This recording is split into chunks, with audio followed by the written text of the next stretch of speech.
The sky above Earth was calm, blue, and bright. Children played in parks, people worked, laughed, and lived their lives like every other day.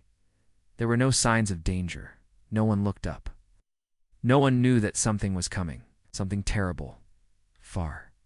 Beyond the moon, past the cold space where no human had ever been, a fleet of warships moved silently. These ships did not carry peace. They carried fire, death, and destruction. This was the Zarn Empire. For thousands of years, they had crushed every world they found. They believed humans were weak. Their leaders laughed when Earth was mentioned.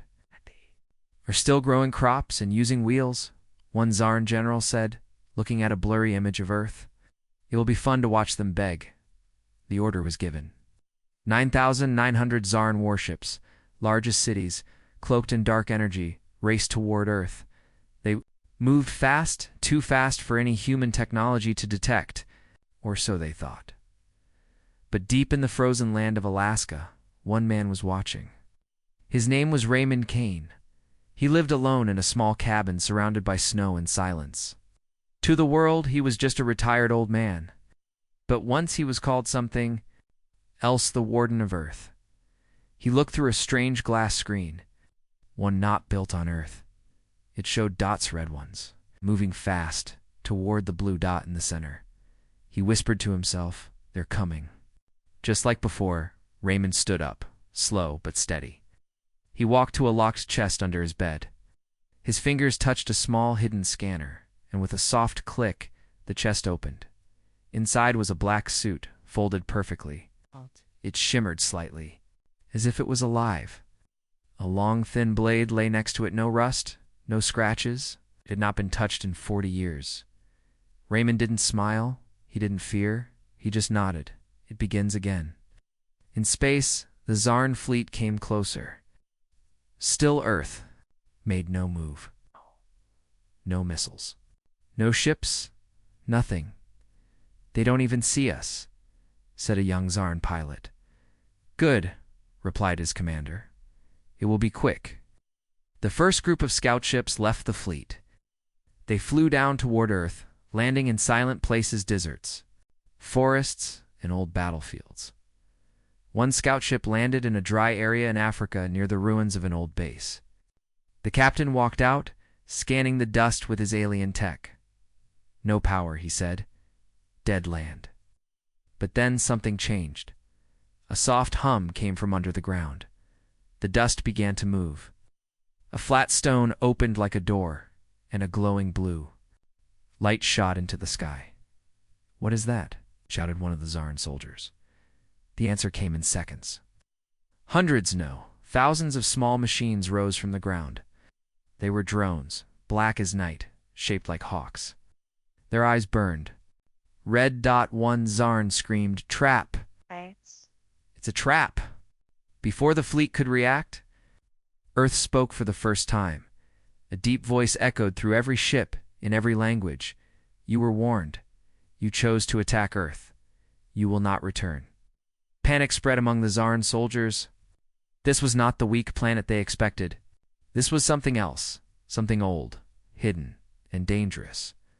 Back on Earth, Raymond finished putting on his suit. It wrapped around him like a second skin. He looked at himself in a cracked mirror. "For 40 years, I waited. They thought we forgot," he said. "But Earth remembers." Outside, a silent signal went into the sky. It wasn't a radio wave. It wasn't visible. It was something older, deeper, like a call to ghosts. All across Earth, deep caves and high mountains, others like Raymond woke up. Some were soldiers, some were scientists. Some were monsters in human skin. But they all had one thing in common. They were part of Earth's last line. The line that never moved unless it was time to end everything. And now it was time. In space, the Zarn fleet began to lose contact with their scouts. "Sir, we lost ship 14, then 15, now 31, and 60 more." "How?" the commander shouted. "There's no weapon strong enough." Then the screen on their command deck flickered. A face appeared. Human. Calm. Cold. Dot. It was Raymond Kane. He stared straight into the Zarn, commander's eyes, and said only one sentence. "You came to Earth to fight sheep, but you woke the wolves." Then the screen went black, and the real war began. The Zarn scout ships had landed across Earth. They expected no resistance, no army, no danger, just an easy mission. Find the humans. Send a report. Begin the takeover.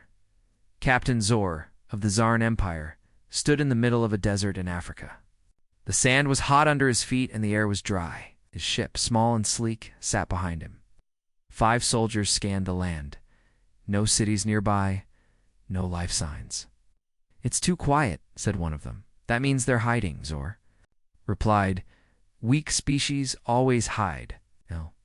He raised his weapon and walked toward an old ruin.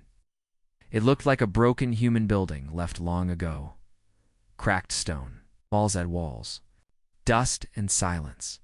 But when his foot stepped on a stone tile, something clicked. A small red light blinked beneath the sand. "What is?" Zor started. Boom. The ground shook violently. The ruins exploded upward. Huge metal arms burst from the earth, throwing dust into the sky. Sharp drone wings unfolded like knives. Eyes of red light snapped open. Hundreds of black machines rose into the air. Some had blades, some had guns. All were angry. Zor shouted, "Defensive mode. Now." But it was too late. The drones moved fast, too fast. One soldier was sliced in half before he could aim. Another was shot through the chest. The machines didn't stop. Zor ran back to the ship, screaming orders. "Call the fleet. This is not a simple world. It's a death trap." At the same time, scout teams in other parts of Earth faced the same fate. In a cold forest in Russia, Zarn soldiers explored a frozen lab. Inside, they found glass tubes, all broken from inside. The walls were scratched with deep claw marks. One soldier laughed. "Maybe they kept pets," he joked. Then, something big moved in the shadows. A shape with glowing blue eyes. It growled, then ran faster than anything they had seen. The soldiers didn't have time to scream. In South America, another team entered a cave with strange writing on the walls. They thought it was human art. They were wrong. It was a warning. When the first soldier touched the wall, it lit up. A giant column of light shot into the sky. A voice echoed from the stone itself. "They have come again. Open the gate." The mountain behind them cracked open like a mouth, and the machines came out. From orbit, the Zarn main fleet watched in. "Shock, sir. We are losing contact with our scout teams," reported a young officer. "How many?" asked the Zarn commander. "All of them." The room went quiet. Then the screen lit up. A single message from Earth appeared on every ship. "Leave now or be destroyed." The commander's face twisted in anger. They dare to threaten us. He ordered 10 destroyers to move forward. "Wipe out one of their cities. Show them who we are." The ships locked onto a large human city near the ocean. Fire in 3, 2... Suddenly, the lead destroyer vanished. Not exploded, just ... gone. What happened? The commander shouted. The other ship scanned the space. Nothing detected. It just disappeared. Then another ship vanished. And another within 1 minute. All 10 destroyers were gone. No trace, no debris, just silence. Above Earth, something strange was happening. A shadow moved near the clouds. It's invisible to most, but it was there. A massive structure like a station, but alive. Its surface shifted like it was breathing. It was Earth's Phantom Array, a weapon no alien had ever seen. It didn't fire lasers. It didn't drop bombs. It simply erased things, and it had just started. Down below, Raymond Kane walked through the snow. His black suit shimmered in the weak sunlight. He was not alone anymore. Across the world, others like him had to work. Each one wore a suit like his. Each one carried old weapons built for a war that never came until now. They met in secret places, underground bunkers, deep ocean bases, hidden labs under mountains. One woman named Alara looked at a map. They sent almost 10,000 ships. she said. Raymond nodded. And we'll show them what 10 people can do. Back in space, the Zarn commander finally understood. This was never an easy fight, he said. This was a trap from the start. A voice answered him from nowhere, echoed across every ship again. You were the last to learn. No one escapes after attacking Earth. Suddenly, lights across the Zarn fleet turned red. Their own systems were being hacked.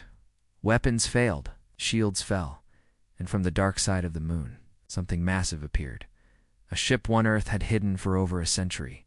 It looked old, but it moved like a ghost, faster than light, stronger than logic. Its name glowed on the side, Judgment, and it was coming for them. The galaxy had changed. In just 1 week, the mighty Zarn fleet had been reduced to broken metal. Thousands of ships gone. Leaders dead. Communications silent.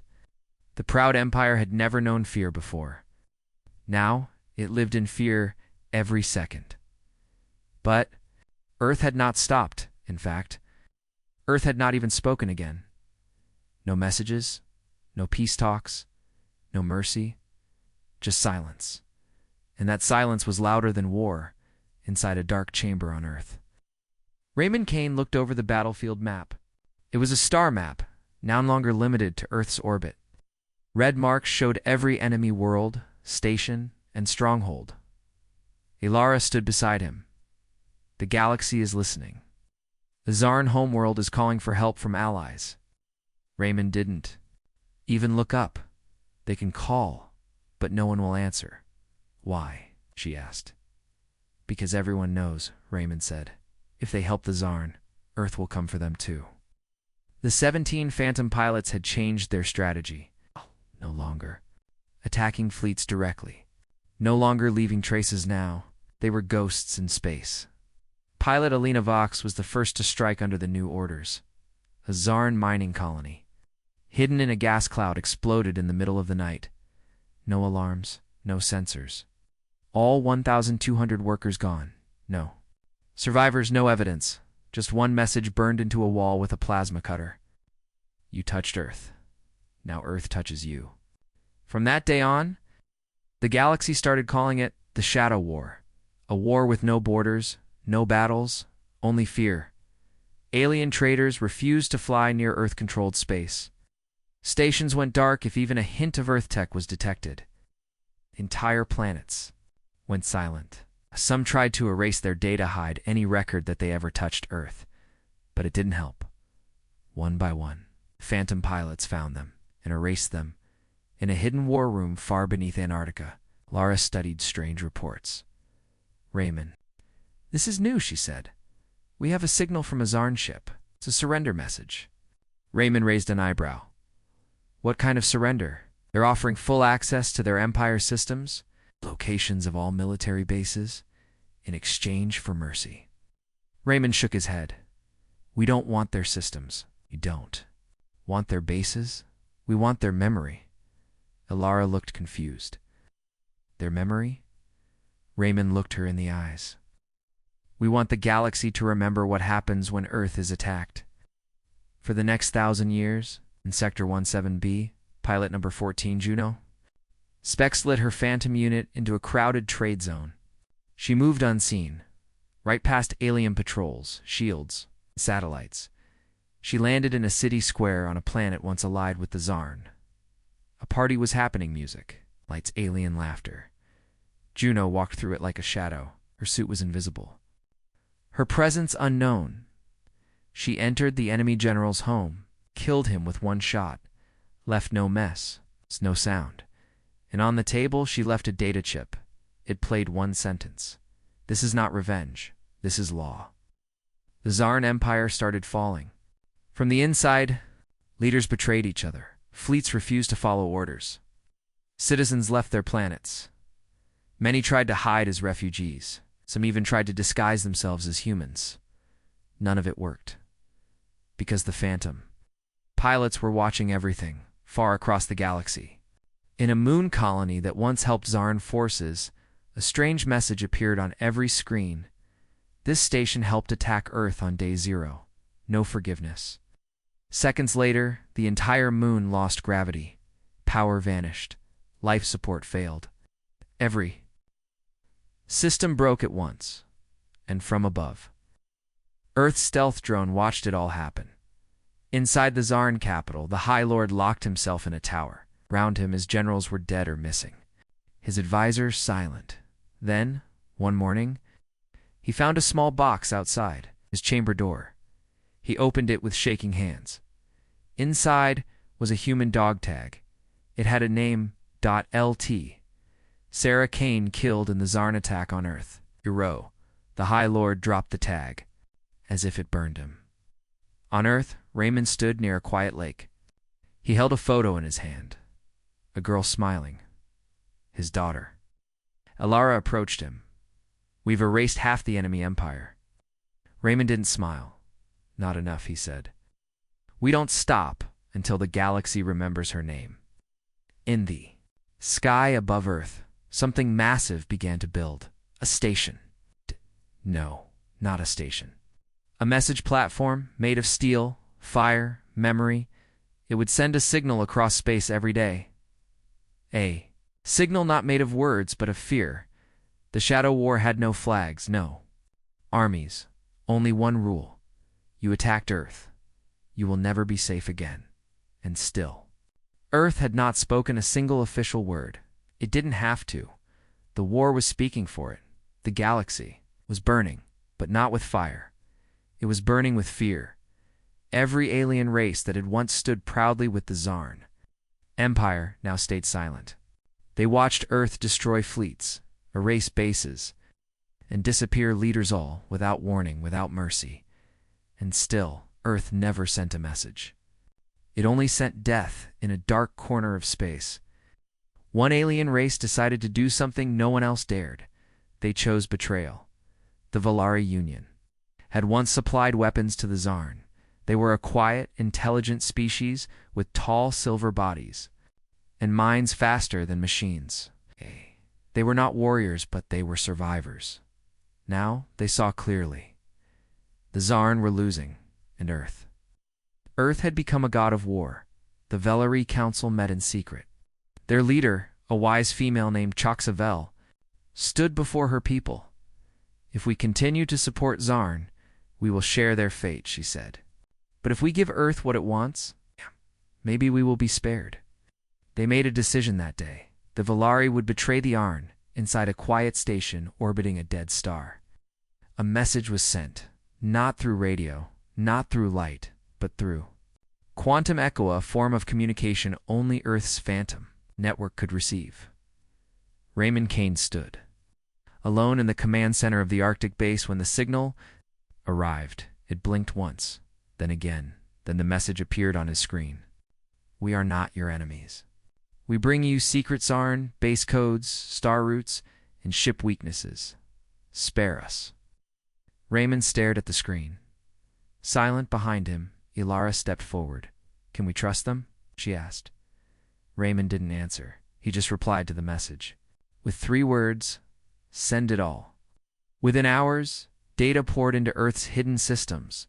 Every weakness, every security door, every secret Zarn had ever kept from its own people. The Phantom pilots received updated orders. They moved like ghosts across the stars. Now with perfect maps.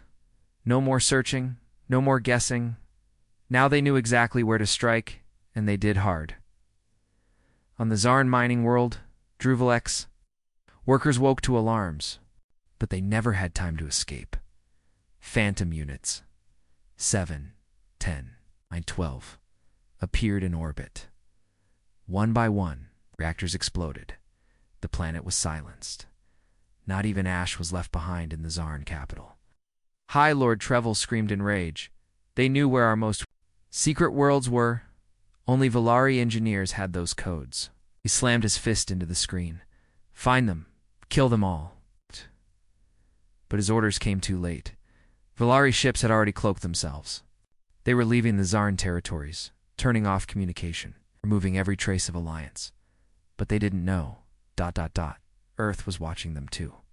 Pilot number 4, Naima Sol, flew alone. Her mission, follow the Valari, watch them. judge them. Landed on a small Volari moon, silent and invisible. There. She listened.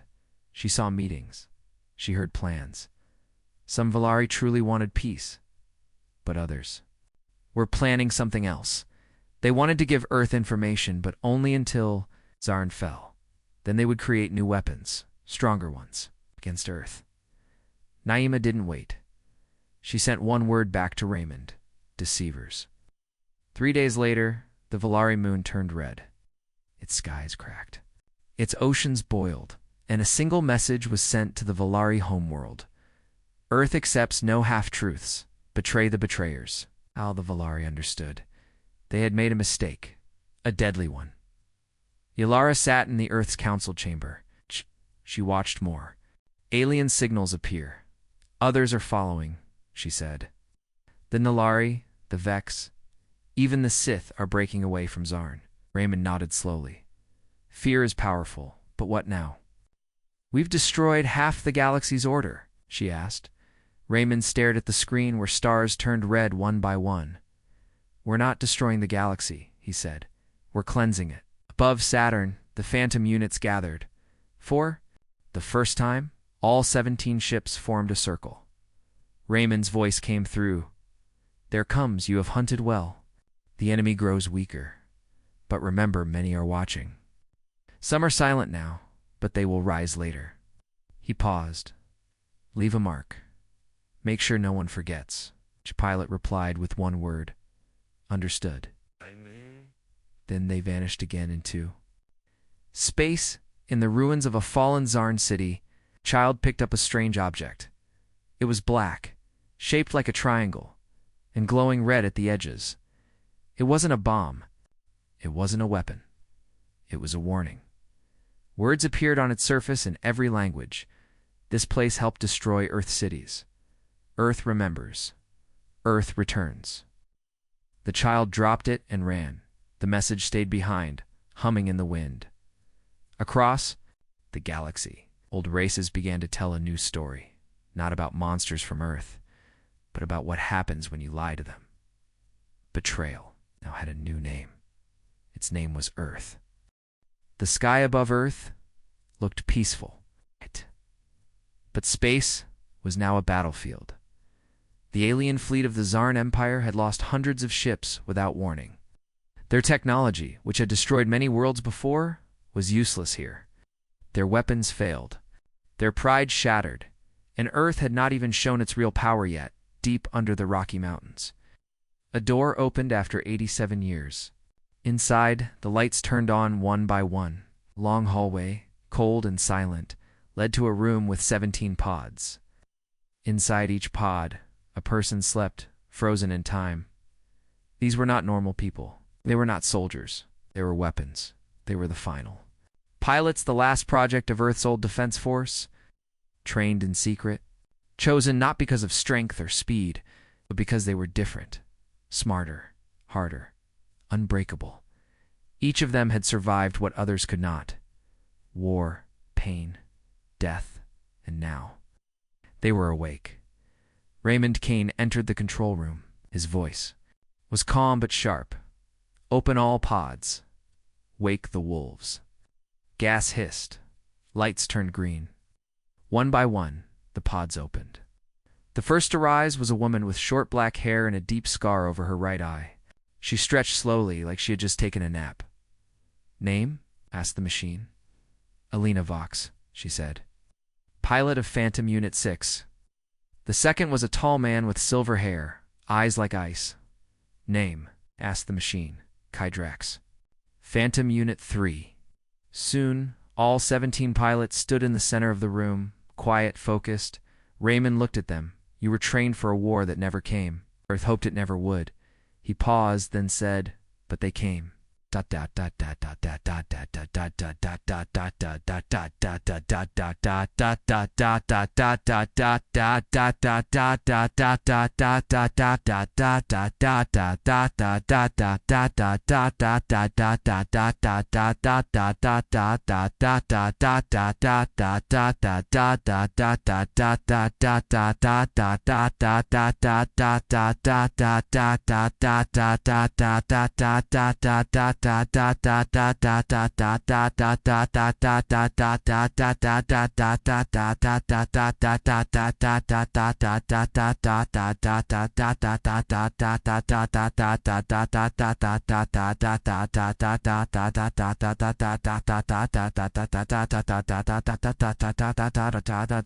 Your time. Each pilot walked to a hangar deep below. Inside were 17 ships, black, fast, deadly. These ships were not like anything else on Earth. They were built using stolen alien tech, fused with Earth's best minds. They didn't just fly, they vanished, killed without being seen. They were called phantom units. As the pilots entered, their ships, the systems came alive, weapons charged, engines whispered. Shields formed without a sound. Each ship had one rule, one pilot, one purpose.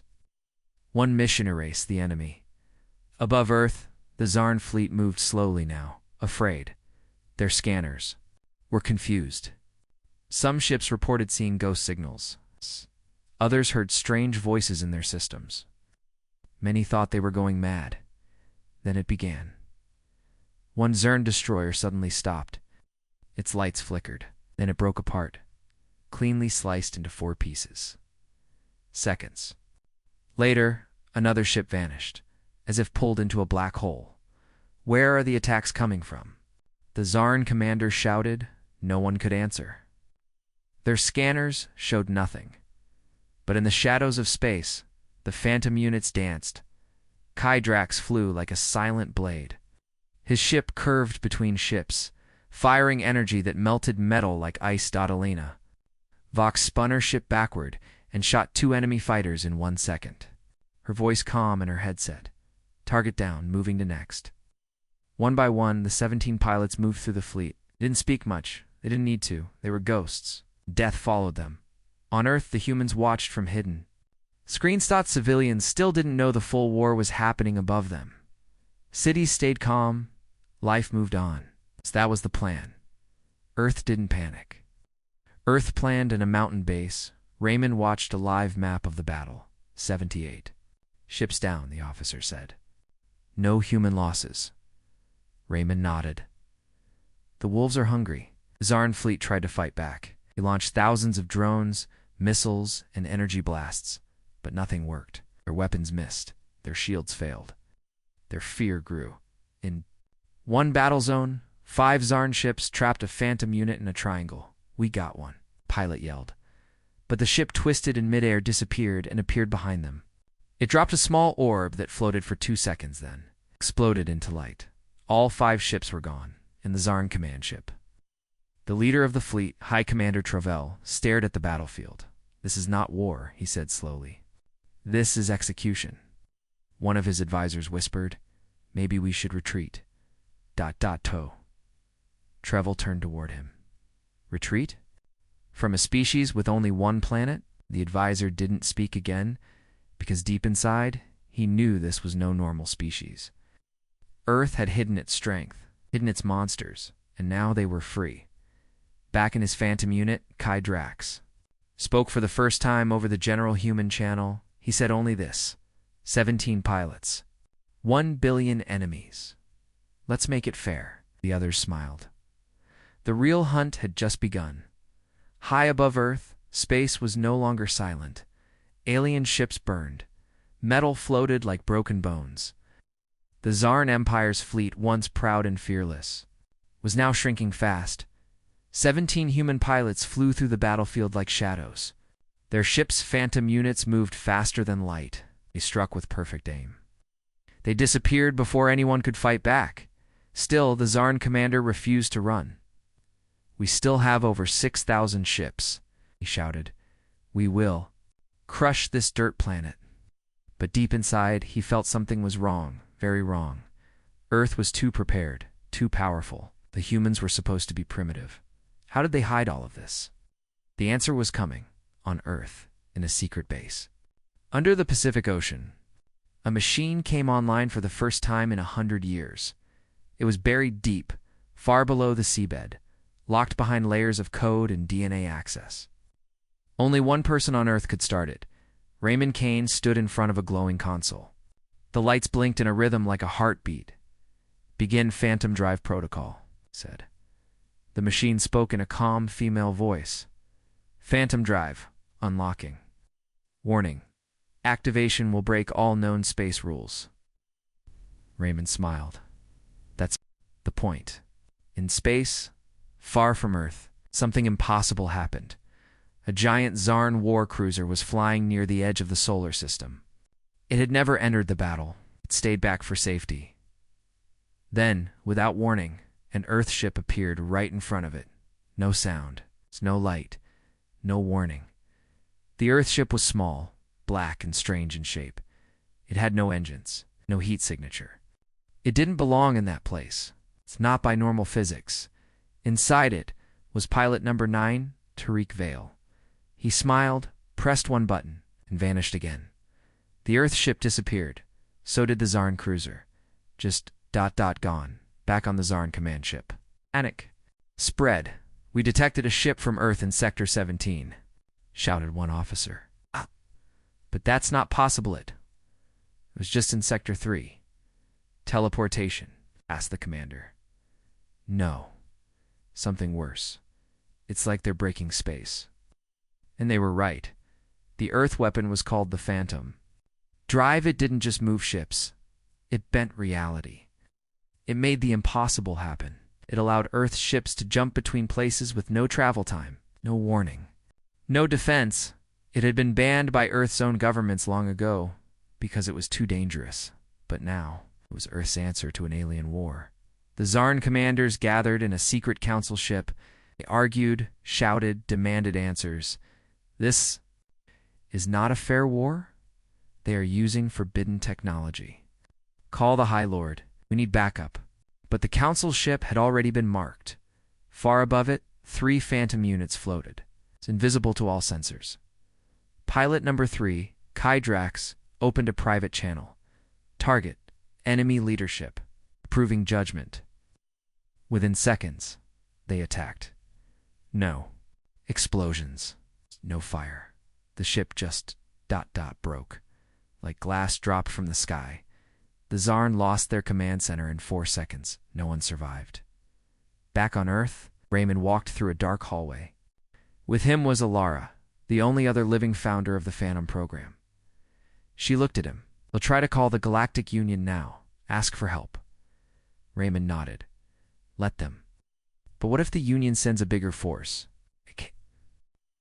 Stopped. He pressed his hand on a wall, and it opened to reveal a map of the galaxy. "Then we show them the second Phantom Drive." Alara blinked. "We have to." Raymond looked at her and said, "We have 7. The Zarn Empire was no longer fighting a war. They were running.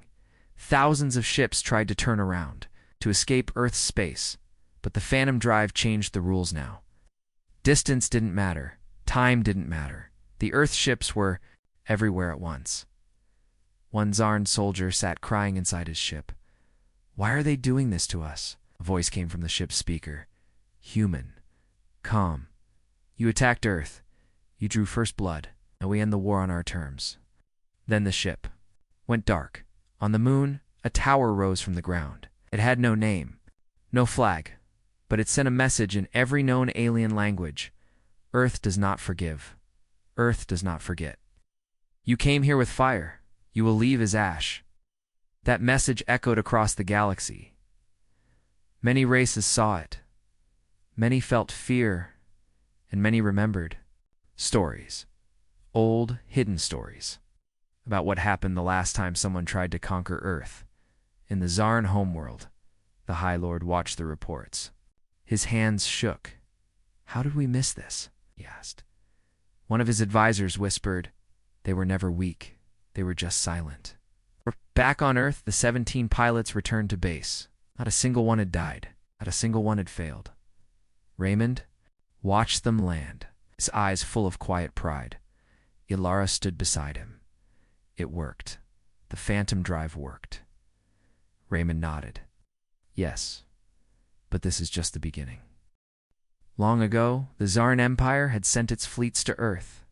They came with fire, with power. With pride, they expected to conquer in days. But now, the war was no longer on Earth's doorstep. Now, Earth had crossed the stars, and it was knocking on their doors. The last Zarn-controlled sectors began to fall. Not by armies, not by invasion, by fear. Entire planets shut themselves down. Space stations faked their own destruction just to disappear. Colonies sent out distress calls, but no one answered anymore, because everyone knew Earth was coming. Pilot number 2, Alina Vox, led the attack on the Zarn shipyards in Sector 12G. These shipyards had built most of the fleet that attacked Earth. They were protected by dozens of defense towers, a planetary shield, and thousands of soldiers. It didn't matter. Alina and her wing pilot Darius Vale arrived silently. They placed black devices into space, small, nearly invisible. Then they waited. When the Zarn activated their scanners, devices responded by creating false images, dozens of fake Earth fleets. The defenders panicked. They fired everything they had. At nothing, in the confusion, the real phantom units slipped inside. Within 12 minutes, every major shipyard exploded. One by one, boom, boom. The largest one broke in half and drifted toward the nearby moon. On that moon, someone had carved a single word into the ice: justice. On Earth, Raymond Kane stood in front of a global feed. He looked tired but steady. The leaders of over 70 human nations were present, some on screens, some in the room.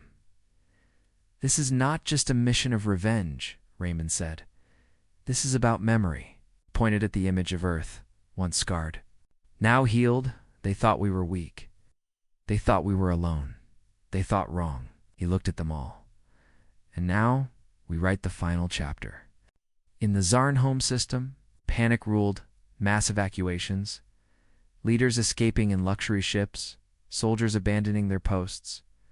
The High Lord of Zarn, Trevel, sat in silence. His once beautiful throne room was cold and cracked. Statues of victory had been pulled down. He received a message, a short one. "We are here." His hand shook. No coordinates, no names. Just certainty outside the Zarn capital planet. All 17 phantom units appeared at once. This had never happened before. Until now, the pilots had hunted in silence, one at a time. One mission at a time. But now this was the final blow. Raymond Kane's. The voice came through all channels. End them. The phantom units flew in perfect formation. They moved through enemy fire without stopping. Zarn defenders screamed for help. Ah! But no one came. Plasma bolts. Sonic mines. Quantum torpedoes, nothing worked. One by one, Earth ships struck with weapons never seen before. Some fired beams that cut entire buildings in half. Others dropped dark spheres that swallowed air, metal, and time itself. Within minutes, Zarn capital turned into a burning ghost. Trevel tried to escape in his private ship, but pilot number 5, Arnya, waited for him. She hovered outside his window, watching him through the glass. He begged, he screamed, he promised peace. But Aaron only pressed one button. His ship folded in on itself silently, like it never existed. Earth didn't leave flags. It didn't hold speeches. It didn't wait for surrender. It simply erased across the galaxy. Alien races watched everything. Some cried, some cheered, most simply stayed silent, because the message was now clear to all. No one escapes after attacking Earth. Not one. Not ever. Back on Earth. The sky was blue again. Children played in the parks. Farmers grew crops. The world was calm, but now everyone knew peace was not weakness. Peace was earned, and it was protected by shadows. In a quiet base, hidden beneath old mountains, the 17 Phantom pilots removed their suits. They looked like ordinary people, but they were not. They were weapons, and they were now legends. Raymond stood in the hallway watching them. "Is it over?" Lara asked. Raymond looked at the stars. Almost, he said, "One last thing remains. Far beyond the war zones on the edge of known space, a massive object appeared. A beacon built by Earth, made of dark metal. Bright lights. Burning energy, it spun slowly, sending a signal in all directions. The signal was not just sound or light, it was a warning, and the warning was clear. To all life, Earth is not prey. Earth is not target.